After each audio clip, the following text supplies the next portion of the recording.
नमस्ते बच्चों। आज हम पढ़ेंगे विनय के पद। विनय के पद तुलसीदास जी द्वारा रचित है। तुलसीदास जी श्री राम के भक्त हैं।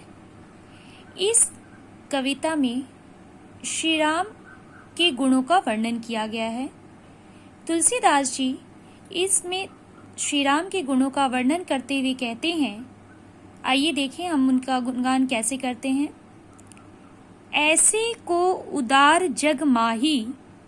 तुलसीदास जी कहते हैं, उदार का अर्थ होता है उदारता, जग का अर्थ होता है संसार, बीनू का अर्थ बिना, सेवा जो द्रव्य, दीन, दीन का अर्थ यहाँ दीन दुखियों की ओर किया गया है। पर राम सरिस को नाही। सरिस का अर्थ होता है, देखिए लिखा हुआ है समान, के समान। तुलसीदास जी कहते हैं कि राम के समान इस संसार में उदार हृदय वाला कोई नहीं है। श्री राम ही है जो बिना किसी प्रकार की सेवा लिए दीन दुखियों पर अपनी कृपा समान रूप से देते हैं। अर्थात श्री राम के समान उदार वाला इस संसार में कोई नहीं है। जो गति जोग विराग जतन करी, नहीं पावन मुनि ज्ञानी। विराग का अर्थ देखिए बच्चों 2 नंबर में नीचे दिया है वैराग्य।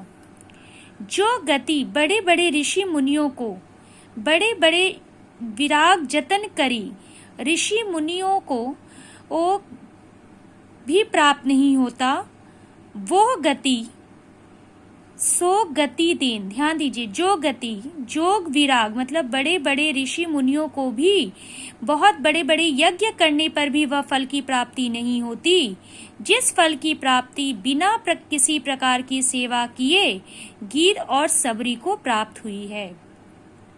सो गति देत गिद्ध सबरी, कहू प्रभु न बहुत जिया जानी। गिद्ध और सबरी ने को जो गति प्राप्त हुई है वह गति ऋषि मुनियों को भी प्राप्त नहीं हुई है। ध्यान दीजिए बच्चों, यहाँ पे गिद्ध और सबरी का क्या अर्थ है, ये प्रश्न में भी पूछा जाता है। गिद्ध के बारे में मैं आपको बता दूं कि गिद्ध जटायु को बोला गया है।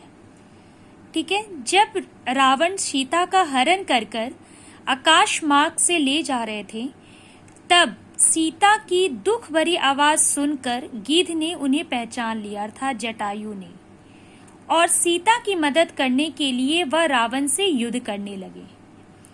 रावण ने अपनी तीर से जटायु को घायल कर धरती पर गिरा दिया, और जब राम लक्ष्मण के साथ अपनी पत्नी सीता की खोज में निकले, तब उन्होंने घायल जटायु को देखा। जटायु ने राम को सारी घटना सुना दी और राम के चरणों में अपने प्राण त्याग दिए, जिससे उन्हें मोक्ष की प्राप्ति हुई।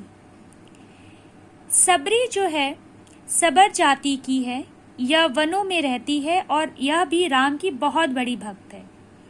जब सबरी को यह पता चला कि राम उसके वनों से होकर गुजरेंगे, तो वह गरीब थी, उसके पास कोई साधन नहीं थे, तो वह उनके स्वागत के लिए उन बैरों को चख कर, जो बैर होते हैं वृक्ष से बैरों को चखती है कि कौन से बैर मीठे हैं, वही मीठे बैर वह राम को खाने को देगी।